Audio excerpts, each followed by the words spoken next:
हिंदू धर्म के आस्था का प्रतीक तिरुपति बालाजी मंदिर के प्रसाद में जानवरों की चर्बी, फिश ऑयल जैसी चीजें शामिल होने के आरोप से हड़कंप मच गया है।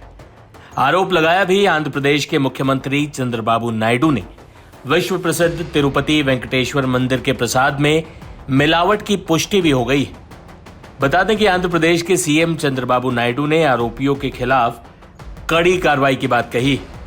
टीडीपी ने दावा किया है कि तिरुपति के प्रसिद्ध श्री वेंकटेश्वर मंदिर में प्रसाद के रूप में वितरित किए जाने वाले लड्डू में बीफ चर्बी, मछली के तेल और ताड़ के तेल का इस्तेमाल किया जा रहा था। हालांकि लैब की रिपोर्ट भी आ गई है जिसमें इस बात की पुष्टि का दावा किया जा रहा है। इस बात से हिंदू धर्मगुरु और संत बुरी तरह भड़क गए और ऐसा करने वालों के लिए सजाए मौत की मांग कर रहे हैं। सुनिए क्या बोले धर्मगुरु। 10 साल पहले जब हम जाते थे तिरुपति बालाजी, तो वहां पर जब प्रसाद, जहां लड्डू वितरण होता है, वहां जाने पर एक सुगंध का आप तो हर साल जाते हैं 2 बार, जैसा कि आपने बताया। 2 बार जाते हैं। लेकिन इस साल फरवरी में जब मैं खुद लड्डू लेने अंदर गया तो वहां इतना दुर्गंध आ रहा था, ऐसा लग रहा था कि पता नहीं क्या सड़ रहा है।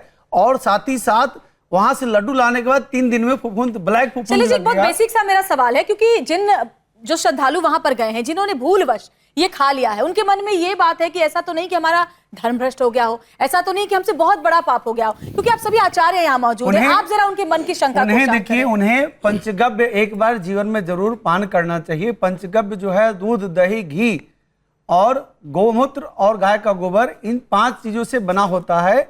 जो भी अज्ञात और अज्ञात तरीके से कोई पाप कर्म करता है या इस तरह के पाप होते हैं या पाप की भूलवश हुआ है, किसी को इस बात की जानकारी भूलवश भी ज्ञात अज्ञात, तो वह पाप नष्ट हो जाता है। इसलिए है कि बनाने वाला पंचगव्य जरूर पान करना चाहिए। श्वेता जी, फैक्ट ये है कि जिन लोगों ने, जिन श्रद्धालुओं ने या जिन ब्राह्मणों ने उसको बनाया है, मुझे लगता है शायद ब्राह्मण तो उससे अवगत होंगे, क्योंकि ये बहुत बड़ा षड्यंत्र चल रहा था और वो वहाँ क्योंकि काम करते हैं, तो वो शायद कुछ कह नहीं पाए उस समय सरकार के, या अवगत नहीं भी होंगे। भूलवश की क्षमा है, लेकिन ज्ञात में अगर कोई पाप किया गया है तो उसकी क्षमा नहीं है। उसको ग्रहण किया, जिसने भी ग्रहण किया उसको कोई अपराध नहीं लगता है, उसको कोई पाप नहीं लगता है। उसका कारण यह है कि उसको इसका ज्ञान नहीं है कि वो तो महाप्रसादम ग्रहण कर रहा है। उसकी आस्था है कि मैं मंदिर गया, मैंने वहां से प्रसाद ग्रहण किया और प्रसाद जो है वो महाप्रसाद है मेरे लिए, क्योंकि मंदिर में भगवान के चरणों से मैं लेके आया। लेकिन जिन्होंने बनाया वो सजा के हकदार है। किया उसके लिए वो पाप। देखिए, जो भी अपराध हुए हैं वो अक्षम्य है और हम सबके मन में यह प्रश्न आ रहा है कि भाई मेरी अशुद्धि हुई, निश्चित तौर पर शुद्धि कहीं ना कहीं खंडित हुई है, तो करने वाला अपराधी है। कोई हमारे साथ कर रहा है, हम उसके जानकार नहीं, हमारी तो श्रद्धा थी, कोई हमारी श्रद्धा को खंडित कर रहा है, ये अपराध तो हुआ है।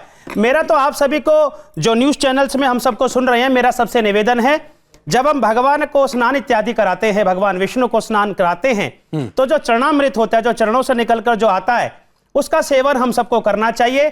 और हमको यह भी प्रार्थना करनी चाहिए कि जो ये लोग प्रपंच कर रहे हैं, इनको बुद्धि दे भगवान, क्योंकि मुझको लगता है कि इस अपराध की कोई क्षमा नहीं है। और मेरे मन में भय आता है कि अगर परमात्मा का दंड आएगा, किस रूप में आएगा ये वो लोग नहीं समझ रहे।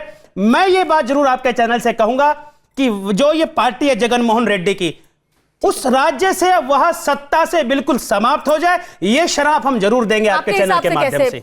जो लोगों के मन में ये डर है, 22,000 पुरोहित काम करते हैं तिरुपति मंदिर में, जिनका काम यही है कि प्रसाद की व्यवस्था किस तरीके से चले। 600 करोड़ रुपए जो आंध्र प्रदेश की सरकार है वो पूरी तरह से लेती है ताकि वो प्रसाद बना पाए तिरुपति मंदिर का, लेकिन उसमें भी अशुद्धि। ये एक ऐसी भूल है, ये एक ऐसा पाप है जो जगन मोहन रेड्डी ने कर चुका है और उसके लिए उसको कभी भी कहीं क्षमा नहीं मिलेगा। क्योंकि हम कार्यक्रम के आखिरी दौर में हैं, तो मैं एक बार जरूर चाहूंगा कि कुछ बातें भगवान वेंकटेश्वर की, एक आराधना, जरा शंख ध्वनि एक बार फिर से हो पाए। शैलेश,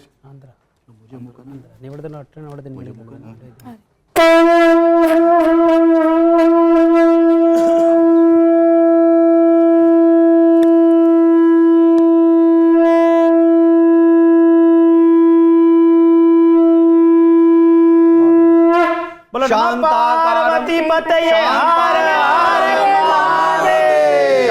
शांताकारं भुजगशयनं पद्मनाभं सुरेशं विश्वाधारं गगनसदृशं मेघवर्णं शुभांगं लक्ष्मीकान्तं कमलनयनं योगिभिर्ध्यानगम्यं वंदे विष्णुं भवभयहरं सर्वलोकैकनाथं। फादर, आप कुछ कहना चाह रहे थे? मैं ये आश्वस्त करना चाहता हूं सारे हिंदू समाज को, मसीह समाज की, क्रिश्चियन समाज की ओर से, हमारा कभी ध्येय नहीं रहा, हमारा टारगेट नहीं रहा किसी की भावनाओं को आहत करना, कभी नहीं रहा। हमारा ध्येय, हमारा टारगेट है मानवता को पोषण करना, मानवता की सेवा करना।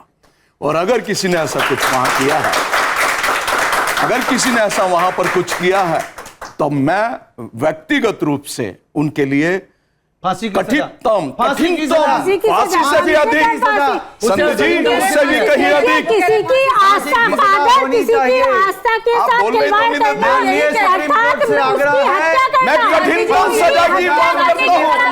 वही कह रहे हैं मैं कठिनतम सजा की मांग करता हूं।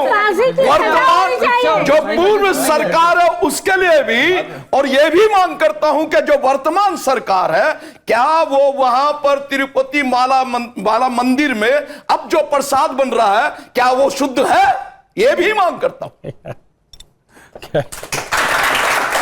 ठीक है, मैं एक साध्वी जी, एक सवाल और, हालांकि ठीक है जो आपने बात कही है वो बात भी अपनी जगह ठीक है, आगे से व्यवस्था होनी चाहिए कि कैसे हम हर लेवल पर उसको चेक कर सकें, इसके पहले कि वो प्रसाद भगवान के चरणों तक पहुंचे और जो बाकी श्रद्धालु हैं उन तक पहुंचे।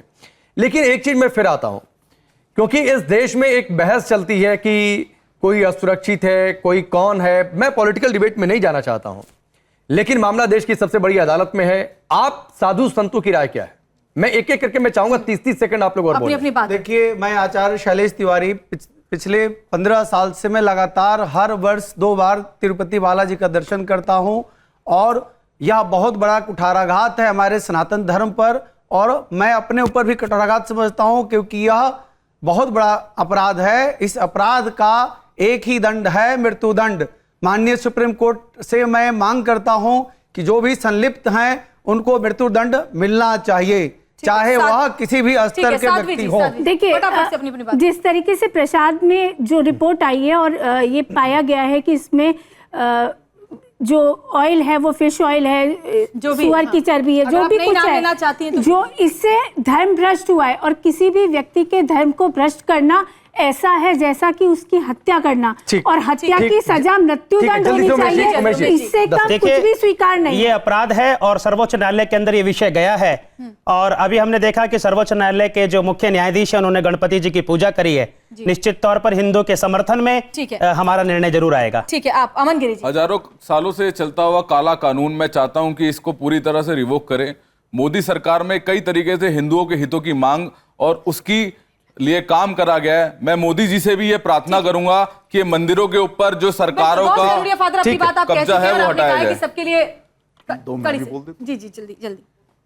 भावनाएं आहत हुई है बहुसंख्यक समाज की, और मैं ये मांग करता हूं इस मंच से कि जो आहत करने वाले हैं उनको कड़ी से कड़ी सजा दी जाए। ठीक है, आपकी इसी बात के साथ आप सबका बहुत बहुत धन्यवाद। लेकिन हाँ, ये तय है कि अगर एक वर्ग की भावनाएं आहत हुई हैं तो जो कसूरवार है उसके खिलाफ देश की सबसे बड़ी अदालत ना हो, ये भी सुनिश्चित। बिल्कुल। आप सबका बहुत बहुत धन्यवाद।